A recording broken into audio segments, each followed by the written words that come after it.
Welcome. We in here. Welcome to another episode of the Art Life Podcast. I am your host, IMD Muse. Make sure you check out imdmuse.com and the Pay the Artist Club for all your artist marketing, branding, sales, and positioning information and support needs. If you are looking to grow with a like-minded artist community, join the Pay the Artist Club, our online group coaching program can get you right. It's not just generic information, specifically in real time, what you're doing with your art business, what direction you want to go into, what strategies you need to get there, and we start executing those. So if you need some help in your art journey, tired of doing this alone, trying to figure everything out, want to bridge the gap and take advantage of relationships that have been built already, collaborations that are coming amongst the arts community, make sure you go to imdmuse.com. Check me out also on Instagram at imdmuse. Today, we are going to talk about your art. Today's topic is your art is only as good as your marketing. It doesn't matter how good of an artist you think you are, what type of master's skill level you think you have. One, somebody else is probably going to disagree with you, even if there's multiple people that agree with you, because again, art is subjective. So you're never going to run across everybody that has the same opinion anyway. So when I work with artists and we go to creating, their marketing plans and everything, a lot of times artists want to show me their work before we even decide to start working together. And I often tell them I don't need to see it. And they're usually perplexed, and sometimes they try to offer it again or numerous times throughout our initial kind of conversation, where I'm just trying to figure out whether or not we're going to be a good fit for each other as coach and student, to see if we can work together, right? Because I'm fortunate enough to work with only those I want to work with. So I tell them I don't want to see it because I don't want to formulate a personal opinion, because my personal opinion doesn't really matter, because I'm not going to be the person buying that art. So what difference does it make whether or not I like it, right?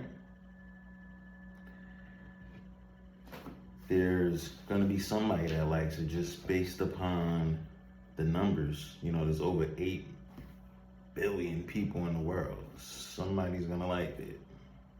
It's inevitable. It's a numbers game. Now, you might have to show it to all 8 billion, depending on how it looks, to find somebody, who likes it enough to want to keep it for themselves. But it's almost impossible for there not to be somebody, right? So all I need to do is kind of figure out, all we need to do, is what your target audience is going to be, or maybe what type of people resonate towards what you've been doing already, and double down on that type of situation and start marketing, I would say exclusively, but at least primarily to that group of people, right? Or that, avatar type.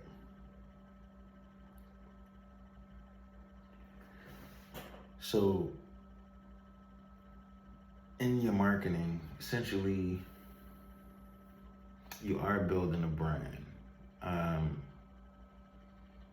You can have the best art and nobody sees it. Of course, best, again, quotations on that, subjective. So, but you can have overall solid art and find that nobody's purchasing your art. So there's typically a problem with your marketing. Like, you might have heard the term sales and marketing. That's actually backwards. It's marketing and sales. Because you get the sales because you market it. Like, that's right. You market it and then you get sales. That's the way it works. So it's actually backwards. So focus on the marketing. Don't focus on the sales. If you get your marketing right, you'll make sales. You'll have less pressure to make sales because your marketing will be doing it all for you. So focus on your marketing. And focus on buyers, not numbers of fluff or anything.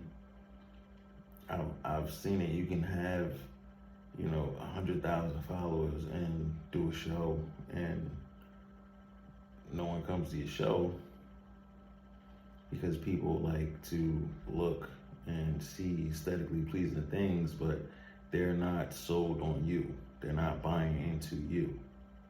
When somebody buys a piece of your art, they are buying a piece of you.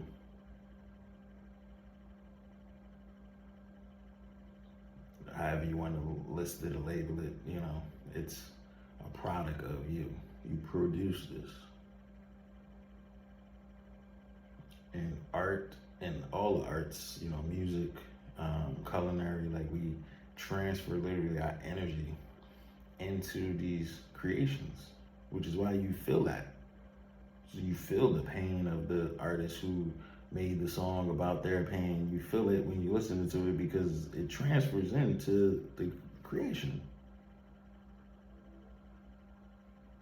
Same thing in all arts. So we need to make sure people are buying into us because it is a piece of us. So it's no problem having a bunch of numbers. That looks great.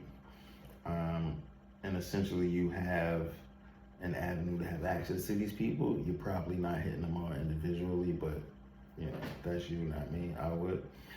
But you potentially have access to them to get them to be on your actual list, the actual email list, have actual contact information for these people. Because if it's 100,000 followers on Instagram, it looks good, but that's Instagram's 100,000 followers. And if Instagram goes down, you no longer have those 100,000 followers. Now, if you went through it and, kind of scraped through everybody and you found that even 10% of those people to give you their contact information so that you can market to them in perpetuity for the rest of their existence and be able to build up that know, like, trust factor because you're nurturing that relationship through emails, through events, through a bunch of different things.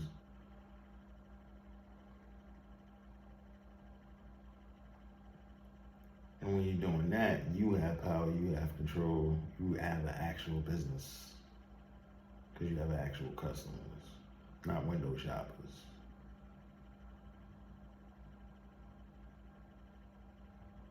But it's all about your marketing and how you're marketing. So I'm sure you've seen a bunch of people who you feel that your art is better than, quotations again, who are more financially successful than you with their art. It's because of their marketing. It's obviously not because of their art.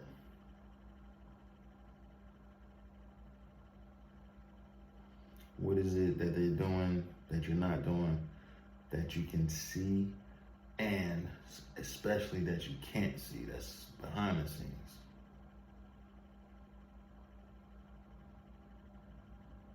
Are they DMing their new followers? Every new follower that come out, they welcome them to their following, welcome them to their page. Thank you for following me. You're gonna love it here. Don't be a stranger. Like you're encouraging them to engage with you. And guess what starts happening? You start to see more engagement because you encourage them to engage. So they don't feel like they're bothersome or stalkerish or, on you too much because they constantly engaging. You're encouraging them. So people feel some type of way. Oh, I don't want to like too many pictures. They might think I'm sweating them. Or, especially when you just start following somebody and you get bombarded with all of their feed now for, like the first day or two you just follow them. So you can definitely just like all their stuff, but we don't. We skip a bunch of them because we don't want to seem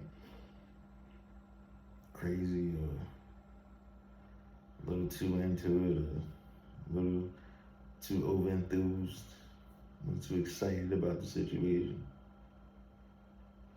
because we're worried about judgment. And you think about it, if you're doing this, other people are doing this.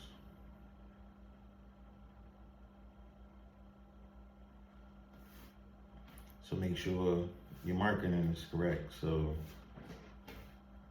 you can control that, you can target properly, so you can convert into some sales, right? An artist with exceptional talent but no presence, whether online or physical, may struggle to find an audience, whereas a lesser known artist with a strong presence, social media or physical, can gain widespread recognition.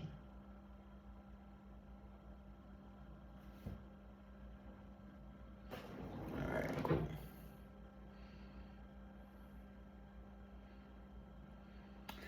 So let's talk a little bit about and building your brand.